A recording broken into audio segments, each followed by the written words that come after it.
Boa noite, pessoal, quem for chegando aí. Então, hoje nós daremos continuidade à nossa live. Boa noite, Tiba. Boa noite, pessoal que está chegando. Já pode ir compartilhando. Hoje um tema tão caro a nós cristãos. Vamos chegando, vamos compartilhando. Convida seu amigo, sua família e vamos participar desse tema tão importante. Ontem nós estivemos, anteontem, estivemos falando sobre a liturgia com o Padre Lucas, algo tão importante para nós, super importante. Ontem foi sobre a diaconia, que é a caridade da igreja. Então, hoje vamos dar continuidade aqui, falando sobre a questão da martiria, ou seja, do anúncio, né? A tríplice missão da igreja, né? Qual é a tríplice missão da igreja? Primeiramente, viver a fé na liturgia, né? O encontro com Deus, adorando a Deus. Segundo, viver a caridade. E terceiro, ser firme, né? Na pregação, no testemunho, na martiria. Ai de mim se não pregar o Evangelho de São Paulo. Então, nós tivemos esses dois convidados anteriormente e hoje, para encerrar esse tríduo, podemos dizer assim, né? Essas lives de três dias, 3 lives no caso, cada dia um convidado muito especial. E hoje o Tiba vai explanar para nós dessa necessidade, daquilo que faz parte da identidade da igreja, que que faz parte da tríplice missão da igreja, né? Que se confunde com sua identidade, que é viver a liturgia na presença de Deus, adorando, viver a caridade, olhar para o irmão e anunciar sem cessar a palavra de Deus, com palavras e obras, né? Tiba, pode pedir para entrar, não sei se já pediu, para a gente dar início. O pessoal que está aí pode ir compartilhando.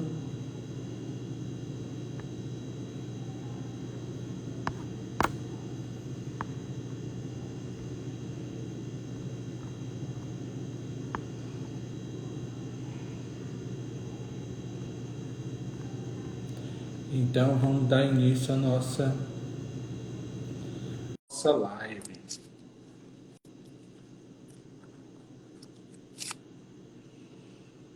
Acho que está um pouco escuro aqui. Boa noite, Tiba. Ô, Padre, sua bênção. Que Deus abençoe a você e toda a sua família, meu irmão. Que prazer ter você aqui falando comigo. Amém. Amém. Alegria minha. Família está Obrigado bem? pelo convite. Tá tudo bem. Graças a Deus estamos aí com um bebezinho. Uma bebezinha bem pequenininha, né? Com 20 dias. Sim. Ainda tem... para a gente se organizar para fazer as lives é um pouco mais complicado. Eu imagino. Muito. Tem uma pequenininha de 2 anos ainda mas tá maravilhoso, graças a Deus. Tá tudo bem de saúde e tamo que tamo. Tiba, pois já de antemão te agradecendo, né, por aceitar esse convite, né? Sei que é bem corrido a vida de todos. E daí, como você aceitou essa proposta, né, de a gente falar dessa tríade, dessa tríplice, né? E hoje você vai encerrar com a última parte da tríplice dimensão da igreja, ou do dever da igreja, da missão. Então, desde já te agradeço e seja bem-vindo. E eu peço que você se apresente, claro, se apresentar. Muita gente conhece, claro, mas é só para dar as formalidades. Sim, eu sou o Tiba Camargos, eu sou pai de 5 filhos aqui, mais 4 na eternidade, gestações que não desenvolveram. Um pai homeschooler, fui missionário por 17 anos da minha vida. Estou na igreja, ingressado na igreja de fato, assim, para valer, trabalhando, né, na igreja desde os 14 anos de idade, desde 1996, mas nasci numa família católica, meus pais católicos, meu pai muito ativo também nos trabalhos da igreja. E hoje moro no Rio Grande do Sul, né? Moro num sítio, aqui com a minha família. Tem uma opção nossa também, por causa da vida familiar, da instrução para as crianças, para facilitar todo esse cultivo, né, dos bons valores e bons costumes, optamos por uma vida no campo hoje. Trabalhamos também com a evangelização, principalmente de famílias, formação para a educação dos filhos. E é isso. Estamos aí na igreja, muito grato a Deus por ser católico, por viver essas graças, né? Porque é uma graça imensa ser católico. Eu louvo a Deus todos os dias por isso. Pois é, então, Tiba, nós vivemos, a igreja nesses 2000 e poucos anos já passou por muitas altos e baixos, né?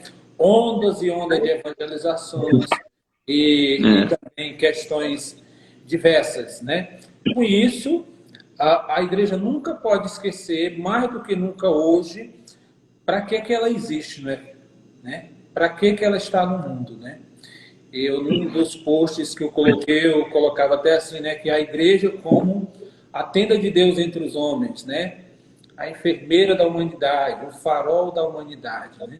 Então, hoje, diante de todo mundo dessa questão que está tudo vale, nós vivemos no subjetivismo grande, relativismo.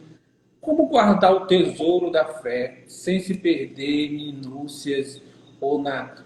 Por exemplo, hoje dificilmente a gente vê a palavra inferno numa pregação, só para dar um exemplo, né? Se o inferno existe ou não, parece que é algo que foi descartado da palavra. E o tema de hoje tem tudo a ver dessa martiria, não se deixar, não deixar a chama apagar, né? Viver essa fé. Eu gostaria que você trouxesse para nós essa reflexão. Qual é o grito hoje de Deus para que a igreja age? O senhor falou muito bem. É um panorama rápido, mas sucinto e geral. A igreja já viveu, de fato, muitas crises, né? Por isso que nós não podemos desanimar vendo a crise que nós vivemos hoje, né? É interessante a gente olhar para a história, e o senhor foi falando aí, e eu fiquei imaginando, quanta gente que não tem essa percepção histórica e olha para o que está acontecendo e desanima. Né? Fala, mas como pode ser essa a igreja de Cristo? Principalmente aqueles que estão flertando com o catolicismo ainda, né? Estão entrando no processo de conversão. E interessante que, paradoxalmente, tem acontecido muitas conversões à igreja. Isso que é interessante. Como que a lógica de Deus não é a nossa. Por isso que tem aquela a clássica frase, né, da igreja. A igreja não cresce por proselitismo, mas por atração. Primeiro é a graça, é a luz da graça. Então o Espírito nunca abandona a igreja, porque a igreja é a esposa de Cristo. Primeiro, antes de qualquer coisa. Então a igreja não foi fundada num cartório sob um CNPJ. A igreja foi fundada por Cristo e ela é mais espiritual do que humana. Suas estruturas humanas são necessárias, porque a dupla dimensão. Mas ela é mais espiritual do que física, do que humana. Ela conta com a graça de Deus, ela é a esposa do Cristo e ela é o corpo místico do próprio Cristo. Então, aqueles que estão se aproximando de uma vida mais sacramental, aproximando-se de uma vida mais na liturgia, né? Lendo mais a palavra de Deus, estudando a doutrina católica, que ele comprou o catecismo, né? Aquele rapaz que começa a descobrir o evangelho e começa a descobrir a igreja e compra o catecismo e começa a ler o catecismo, a doutrina católica, né? Isso é maravilhoso. Então essa introdução, né, que tem acontecido na igreja, porque ela é espiritual, ela atrai, né? E atrai também o testemunho corajoso daqueles que permanecem fiéis, né, que têm a ousadia de permanecerem fiéis ao verdadeiro magistério da igreja, à tradição milenar da igreja, né? Porque hoje, muitas vezes, o sacerdote dentro da sua diocese, ele tem que ter uma ousadia, a ousadia de ser católico. Muitas vezes o bispo, em meio à assembleia do seu país, dos outros bispos, ele tem que ter a ousadia de ser católico ali, né? Isso é o que nós estamos vivendo. E isso chama também a atenção daqueles que estão se aproximando, estão se voltando para a igreja novamente, porque eles se sentem atraídos pela graça que envolve, mas também pelo testemunho de muitos que, apesar das dificuldades, não desanimam e não abandonam a fé. Esta martiria é a expressão grega, que é o martírio, né? Que se traduz por testemunho. Primeiro, o testemunho que vai até as últimas consequências, né? Por amor e por fidelidade ao Evangelho, à fé, né? Temos também o martírio branco, que é conhecido, João Paulo II, né? Ele fala muito sobre o martírio branco, que é aquele martírio que não é um martírio sangrento, mas é um martírio muito angustiante, que é a fidelidade a toda prova, né? Mesmo diante das perseguições, das tribulações, da difamação, né? Você permanecer fiel, não abrir mão daquele seu princípio, não abrir mão da sua fé, daquilo que você acredita, e ser fiel à sua consciência e aquilo que você sabe que é verdade. Esse é o martírio branco. Agora, como que a gente chega ao martírio vermelho, que é o martírio de sangue, de dar a vida até... Através de uma fidelidade ordinária, que passa por uma...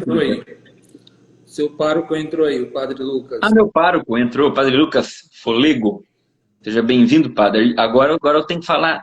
Agora complicou, porque eu tenho que falar tudo certinho, porque senão o meu pároco me puxa a orelha. Correto. Agora complicou. E agora, o que eu faço? Para a live, eu chamo ele para falar meu nome. Essa parresia, o martírio branco. Então, é impossível chegar ao martírio vermelho, por exemplo, sem antes passar pelo martírio branco. Sabe o que acontece? As pessoas, elas criam primeiro uma ideia no seu rico imaginário do que seja uma fidelidade a toda prova, um martírio. Por quê? Eu até entendo, porque as pessoas escutam as histórias dos santos, elas leem as histórias, elas veem as imagens dos santos e criam em suas cabeças uma ideia pueril, fantasiosa, de que foi tudo muito bonito, muito tranquilo, muito fácil. Entendeu? É normal, eu entendo, e nós temos que cuidar para que a gente não entre nesse romantismo, né? Então, quando você pega a vida... Em São Sebastião, por exemplo, você pega a nossa paróquia, São Sebastião. Quando você vê a imagem de São Sebastião assim, encostado no tronco, uma mão para cima, outra para trás, assim, tipo assim, no geral, você olha aquela imagem e fala assim, nossa, tá tudo bem, ele morreu, a flecha aqui, beleza. Tá meio que descansando até quase, né? Aqui um pouco passa isso a imagem. Mas imagina o que é uma pessoa sendo amarrada no tronco e levando flechada, levando flechada, levando flechada. 2 vezes. Exatamente, por 2 vezes, porque ele praticamente morre, quase morre, fica lá moribundo, desfalecido, completamente todo furado de flecha. E pegam ele ainda está respirando, o coração ainda está batendo, e novamente se recupera e é martirizado de uma vez por todas. E vários outros santos na história, né, que tiveram esses martírios. São Lourenço, que era esse diácono que cuidava dos bens da igreja, então lhe é pedido os bens da igreja. Ele reúne então ali os pobres que a igreja cuidava e mostra. Está aqui, ó rei, né? Ó imperador, os bens da igreja, esse é o maior bem da igreja e tal. E ali São Lourenço é jogado na chapa quente. Ó, jogam fogo na chapa de ferro e jogam Lourenço de costa na chapa. Imagina o que é isso. Isso não é romântico, gente. Não é. Entendeu? Isso não é romântico. E São Lourenço, ali naquela situação, grita, né? Fala assim, desse lado já está assado, se quiser já pode virar. E eles viram ele de frente, né? Então, assim, o que mais impressiona? É alguém com tamanha convicção e assistida por tamanha graça que ela é capaz de entregar a sua vida física à morte, porque ela sabe o que ele espera, a fidelidade, a eternidade, o céu. Né? Por que ela entrega isso? Pela sua fidelidade à fé, por amor a nosso Senhor Jesus Cristo. Né? Vários santos viveram essa realidade. Agora, voltando ao que eu queria falar. As pessoas criam essa ilusão e não entendem que é impossível dar o sangue se antes eu não dei a vida a nosso Senhor Jesus Cristo. Às vezes a pessoa vai para um momento de oração na igreja e reza e até canta muito bem. E diz, Senhor, toma a minha vida, Senhor, eis aqui o teu servo. Quero fazer a tua vontade, eis que estou aqui. E a música vai, a canção vai, a melodia envolve. E a pessoa se entrega inteira, eu te entrego a minha vida, te entrego tudo. E ali é o momento de oração pedindo a graça de Deus para que essa entrega seja ordinária no cotidiano. Porque a santidade, ela está no rolinho de papel higiênico que eu troco, está na garrafa d'água que eu reponho na geladeira, está na louça que eu lavo para minha mãe, está na cama que eu arrumo, está na fidelidade das pequenas coisas. Como alguém quer ser fiel até o sangue, dando a vida, se ela não deu o copo d'água para o irmão, ela não deu a coxa do frango para o outro. Então é impossível. Todos esses mártires que entregaram a vida deles foi uma grande entrega. Né? E se a gente for olhar, padre, nós só temos o ordinário, não temos mais nada. É o espaço de santificação, é o cotidiano. Os grandes momentos de heroísmo, de martírio, eles são raros, né? Hoje cada vez mais comum, tudo bem. Hoje nós já tivemos mais mártires no século XIX e XX do que em toda a história da igreja junto, tá? Toda a história da igreja junto não dá a quantidade de mártires que nós tivemos no século XIX e XX. Isso é muito importante, né, Tio? Você falando aqui da santidade no cotidiano, esse martírio branco, me trouxe memória aqui o São José Escrivá, né, que fala de uma vida entregue no dia a dia, né? Tem uma vida sobre isso, né? Como ser santo no ordinário, né? Eu acho que é por aí, eu acho muito interessante, porque a ideia de alguém muito longe, ali no servir, no amar, nessas pequenas coisas, isso é importantíssimo. Acho que você tocou onde devia se tocar. Porque nós não... martírio não se improvisa. Não se improvisa. Correto. Gostei da frase. Tá? Então, assim, como que eu vou entregar minha vida para Jesus se eu não a entreguei durante toda a vida? Nos pequenos momentos. O que é o jejum, por exemplo? O que é a abstinência? Do que é a nossa quaresma? Isso é treinamento para nós. De abdicar de um gosto, de uma vontade, né? de um desejo melhor, para que eu vou treinando vou treinando a não satisfazer o que minha carne deseja, mas buscando a vontade de Deus. E nossa, porque nós queremos fazer a vontade de Deus, a nossa vontade, ela é abençoada. Então, como você vai entregar? Entendeu? Então, aí você vê, a pessoa, ela vai na igreja, ela pede a santidade, ela pede a graça, ela vai à missa, ela reza.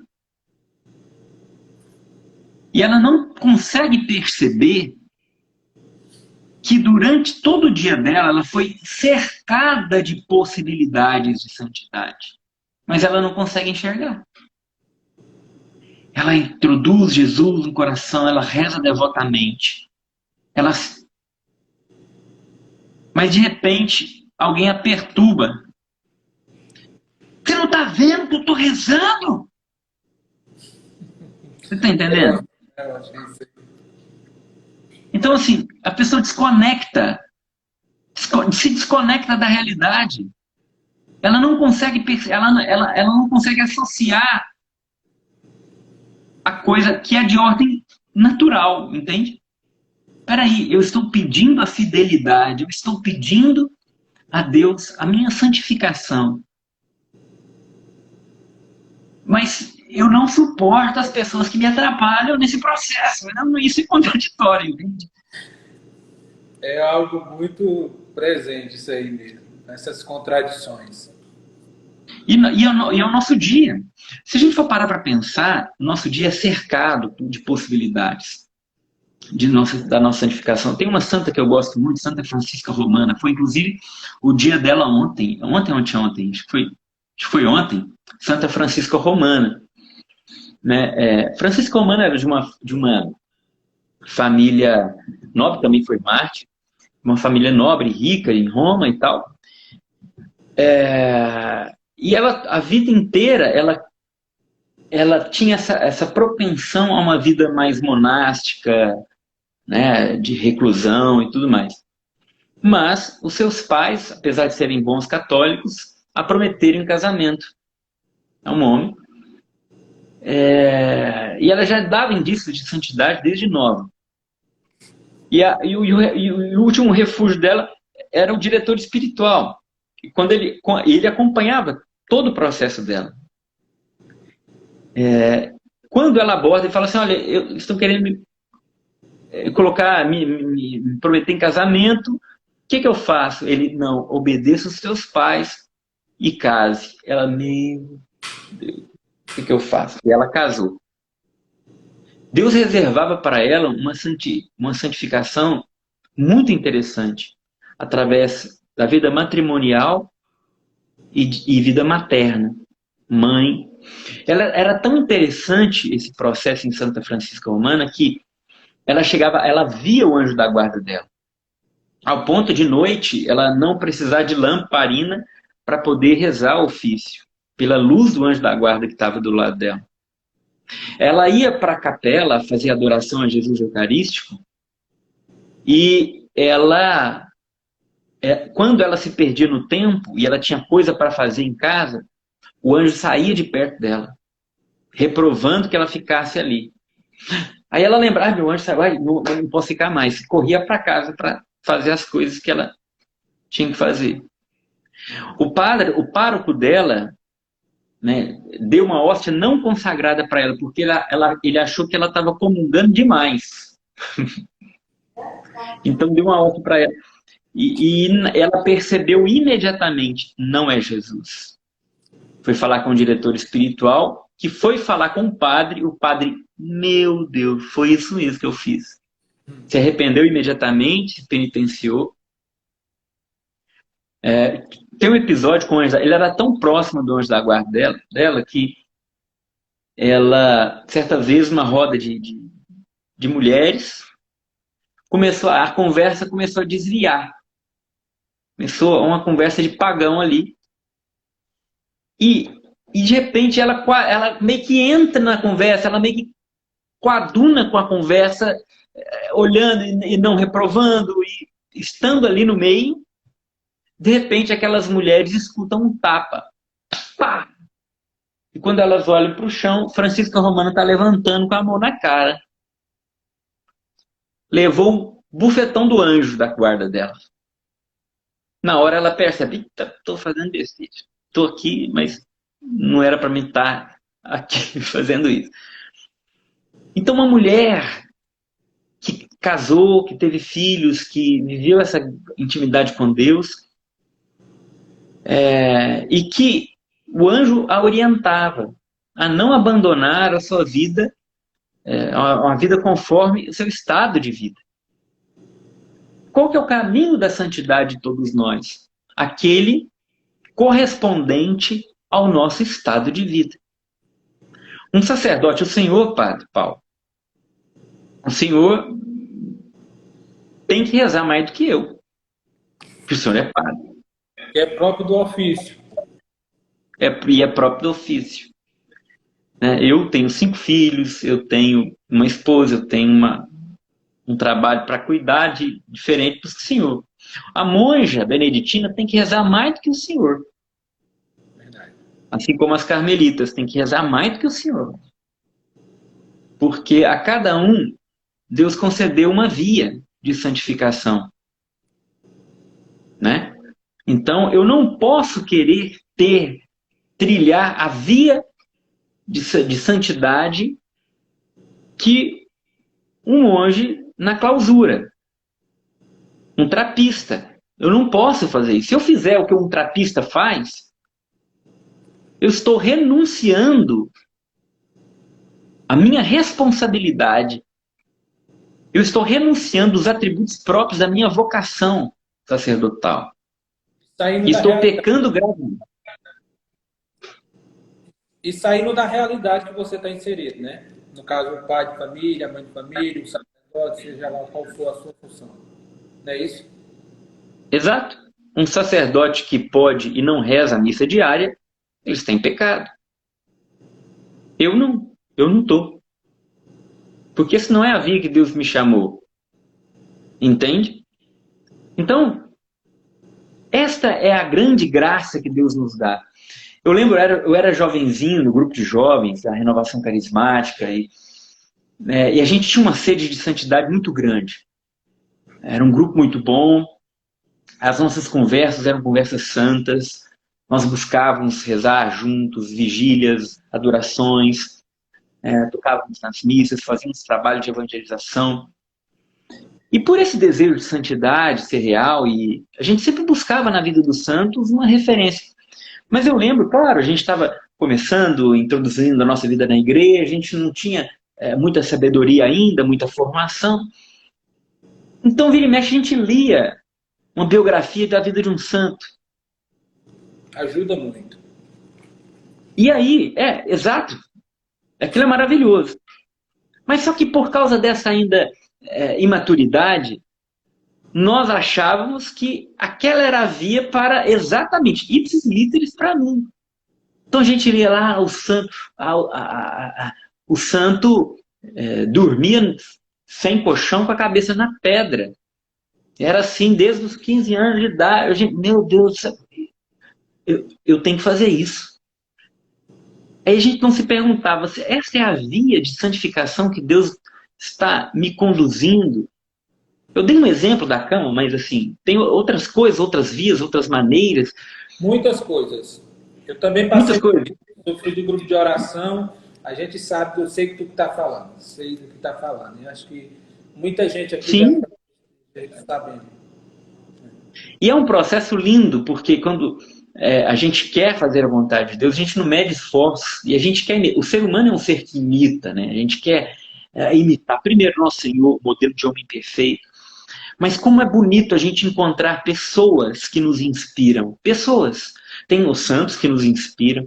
E Deus é tão bom, só a vida do santo já bastaria, já era uma graça extraordinária. Mas Deus é tão bom que coloca pessoas na nossa vida, mais próximas da nossa miséria, a gente consegue enxergar uma vida mais próxima da minha, e que são pessoas que nos inspiram santidade, que nos inspiram fidelidade, que nos inspiram intrepidez, que nos inspiram evangelização. Né? Que a gente olha e fala, eu não estou sozinho. né? Como é bom, tem certeza, padre, que o senhor tem alguns sacerdotes que o senhor segue nas redes sociais. É verdade ou não é?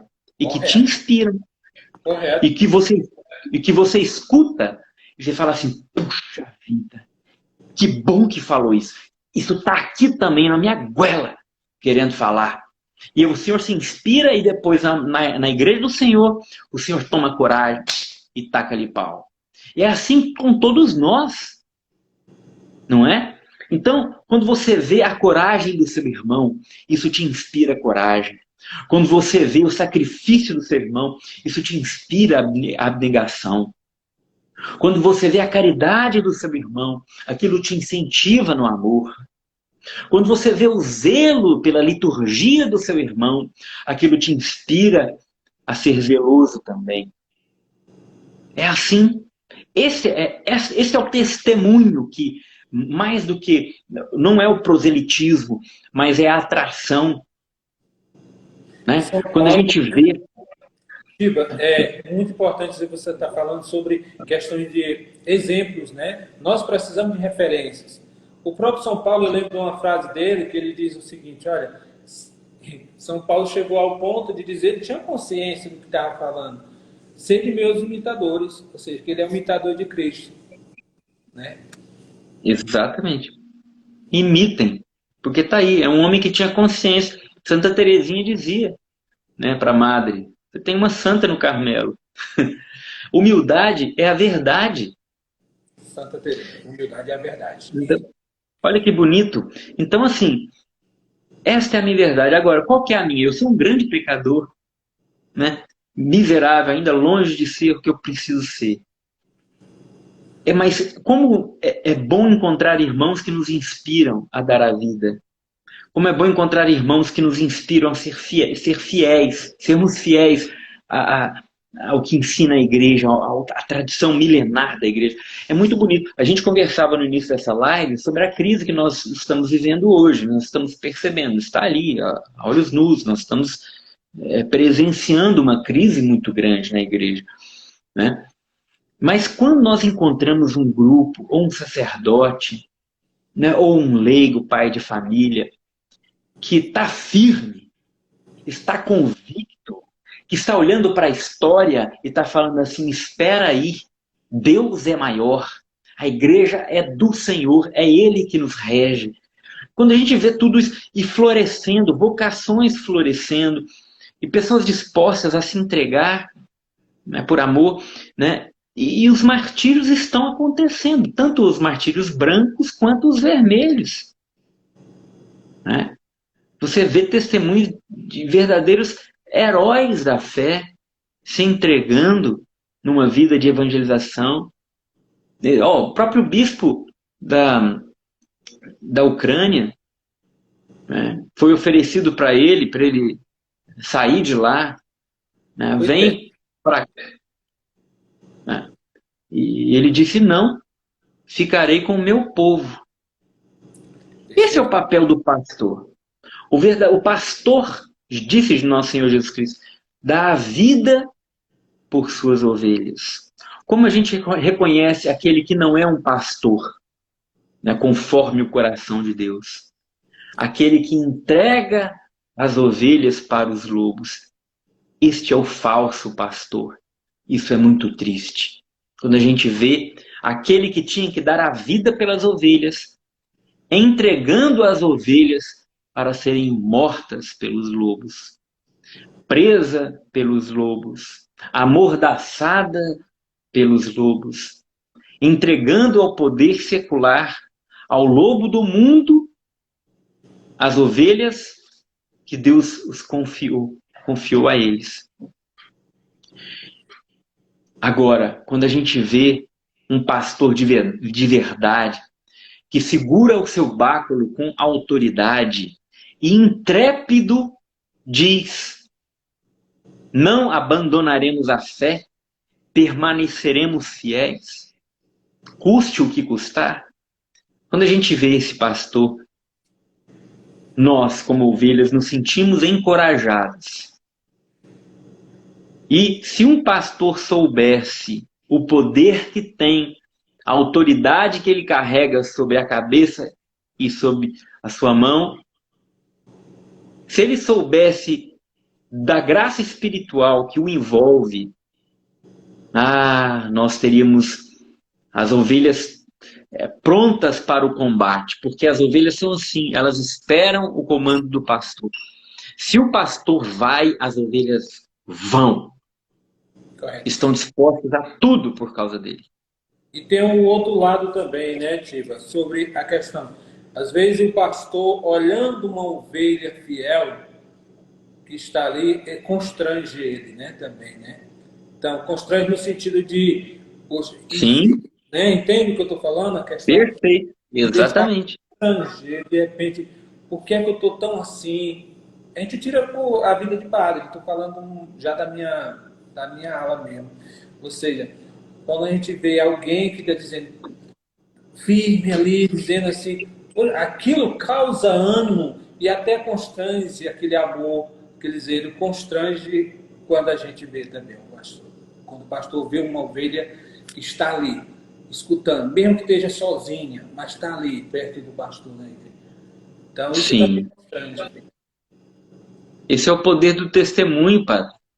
Ele serve para todos, do pequeno, né, ao grande. Né?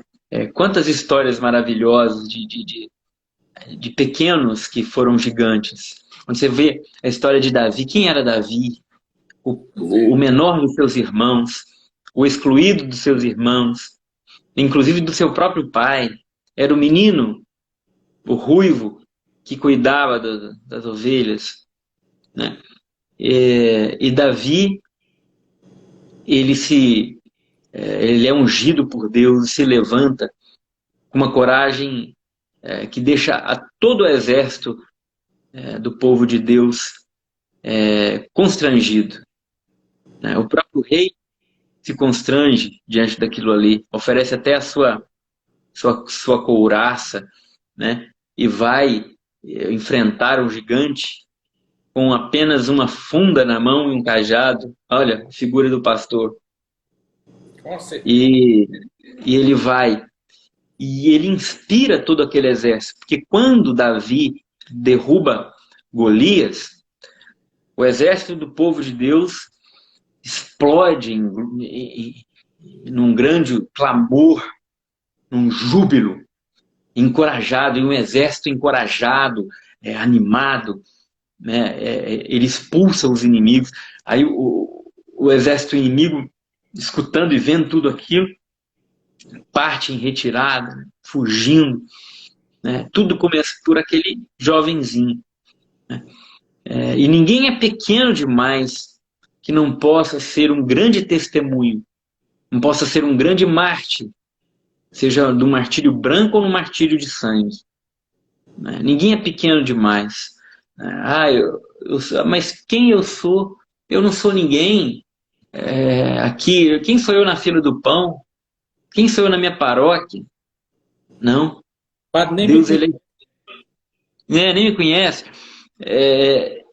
Eu não sou, por mim mesmo não sou nada, mas aquele que habita em mim é grande, que pode fazer grandes coisas. Foi assim que Maria disse, né? O poderoso fez em mim maravilhas. O poderoso olhou para a humildade de sua serva. Doravante todas as gerações me chamarão de bendita, bem-aventurada, porque fez em mim grandes coisas aquele que é santo. Olhou para a pequenez da sua serva. Deus é especialista em fazer isso. Ele pega os pequenos, ele gosta disso. Né? O próprio Deus vem pequeno e se encarna. Correto. E a gente olhando aqui também, você falou de Maria, então a gente lembra que São José, logo nós estamos na novena hoje também, São José que ninguém não fala nada, entra testemunha sua vida no silêncio, entra no silêncio e sai, entra silencioso e sai calado. No entanto, é um homem que nos ensina, um São José, né? Santo, né?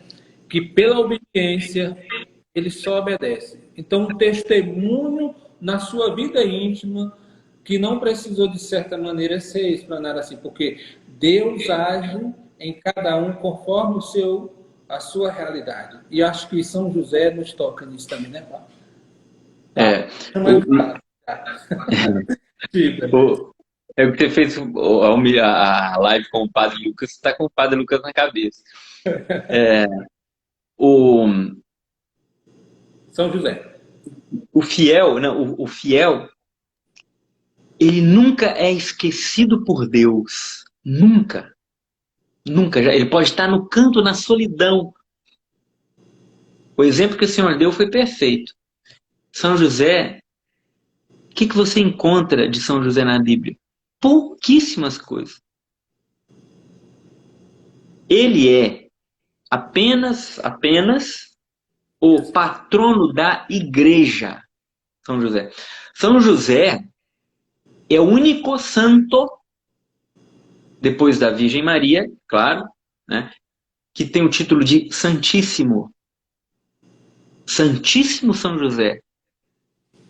E ele recebe um culto diferenciado, né, junto com protodulia. Você tem a latria, que é de Deus, só Deus, né, a latria, só ele pode ser adorado. Você tem a dulia, que a Virgem Maria recebe, aquela devoção, e você tem a protodulia, né, que é abaixo da Virgem Maria e acima dos outros santos todos está São José. Olha que interessante. E quem foi São José na Bíblia? Você olha assim, meu Deus, né? Ali você vê poucas coisas de São José. O que poderia... Quem viu a vida de São José poderia imaginar que no futuro na igreja ele ia ser tudo isso? Olha como tudo está vivo. Pois é. Na sua família, no seu silêncio, a família ameaçada, ele foge, carrega a família para lá, para cá, sustenta a sua família. A santidade na sua entrega e obediência no dia a dia. É esplêndido, né, isso? Espetacular. Essa é a dinâmica de Deus na nossa vida também. Deus quer pegar a nossa vida, nosso ordinário, nossa vida comum, nossa extraordinária vida comum, e fazer desta via a nossa santificação e a nossa glória. Onde está a glória da dona de casa?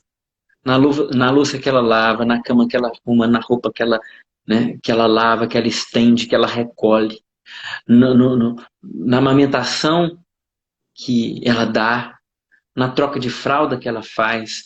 Eu vejo o que foi. Hoje, 3 da manhã, a Mariana acordou morrendo de cólica, está com 20 dias. E tá lá a Deia, levanta às 3 da manhã e sacode, dá peito e põe, e anda, e vai, e faz, com toda a paciência, conversando com ela ainda, oh meu bem, aquela coisa. Eu falei com ela, daí eu fico impressionado, porque você acorda de madrugada, esse tanto de vezes, para cuidar da Mariana, e você ainda conversa com ela, você troca afagos com ela. Eu não valo uma pipoca se eu acordo de madrugada, eu não dou conta de conversar com ninguém, eu fico que nem um zumbi, faço o que eu preciso fazer, mas eu estou de corpo presente. E Né? né, fazendo aqui trazendo uma crítica, e ainda tem gente que diz, a dona de casa, mas eu não trabalho, né? Eu não trabalho, né? Soubesse o valor, a grandeza do que é uma mãe de família, falando agora da mãe, que ali, como você bem colocou, um filho está doente ou é pequeno, que está ali acordado, não aquilo, mas eu não trabalho, ou seja, aquilo que foi implantado na cabeça das mulheres, de que ela precisa, mesmo que ela abandone os filhos, mas ela precisa ter um salário lá numa fábrica. Tudo. Então, só para trazer essa questão aí, né? Exatamente. É que nem, ontem celebramos também, pelo calendário mais novo, São Domingos Sávio. São Domingos Sávio foi esse jovem, né? Cuidado por Dom Bosco, que o conduziu também no caminho de santidade. São Domingos Sávio, certa vez, junto com os amigos, jogando bola e tudo mais, eles perguntaram, ali no meio daqueles jovens, né? Se Jesus fosse voltar, ou se você fosse morrer, né, alguma coisa assim, Jesus fosse voltar, agora, o que você faria? Aí eu ia buscar um padre para confessar, eu ia rezar, eu ia para missa, eu ia fazer alguma coisa. Aí, quando chegou na vez de Domingo Sábado responder ele, eu continuaria a fazer o que eu estou fazendo. Ele tinha essa consciência. Eu estou no meu lugar. Qual que é o parâmetro, a medida, o termômetro para saber se a gente está bem na nossa via de santificação? Se eu soubesse que Jesus voltaria daqui a 10 minutos, eu teria tranquilidade de estar onde eu estou e aguardar o Senhor chegar com a paz no coração? Ou ia ficar doido, caçando um padre, doido, caçando um terço, doido, caçando alguma coisa, batendo o joelho no chão e clamando perdão e misericórdia, não deu tempo, e agora ligando para fulano para se reconciliar? É uma pergunta que mexe, que inquietante, né?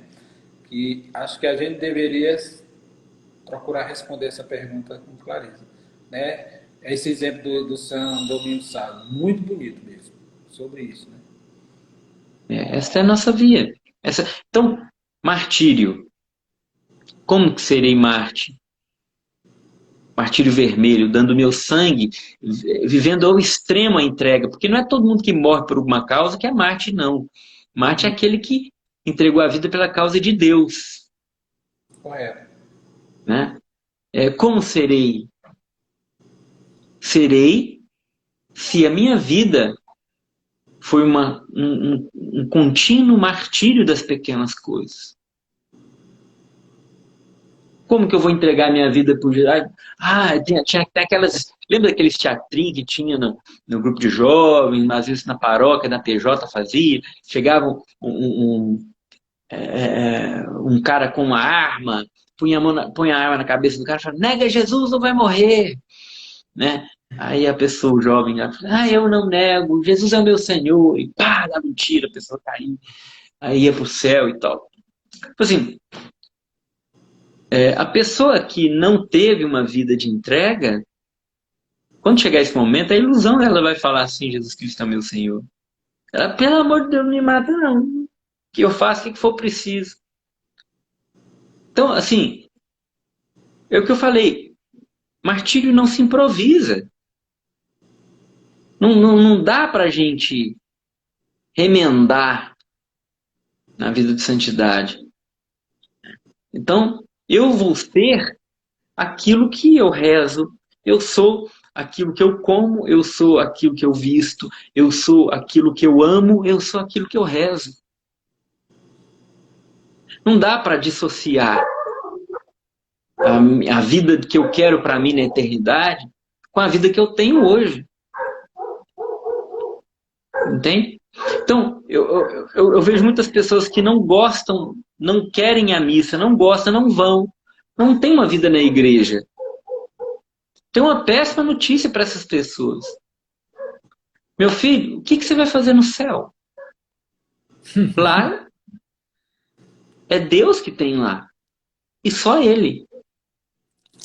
Você não quer saber de Deus? Não, Deus para mim é um amuleto que eu quero usar quando eu tenho problema para resolver uma situação.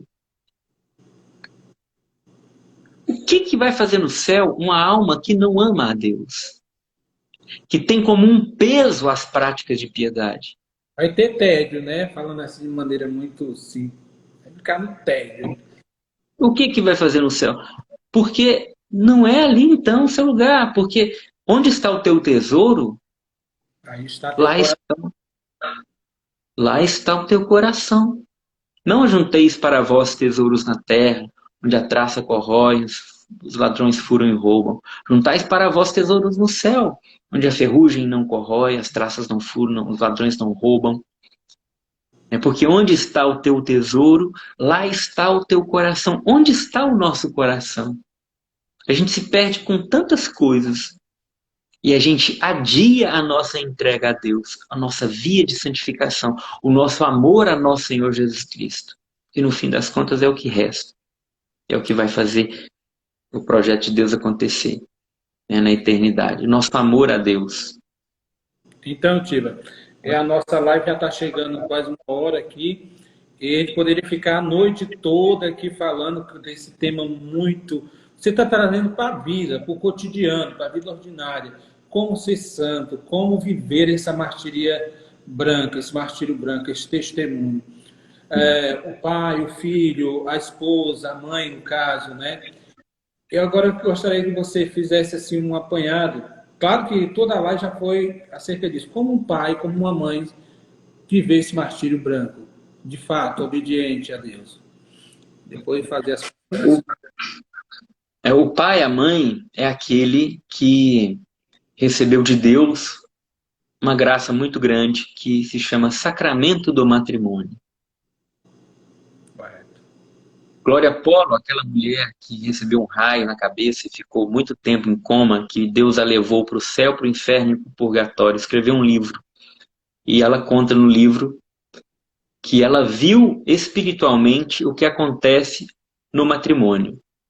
E ela viu o matrimônio dos pais.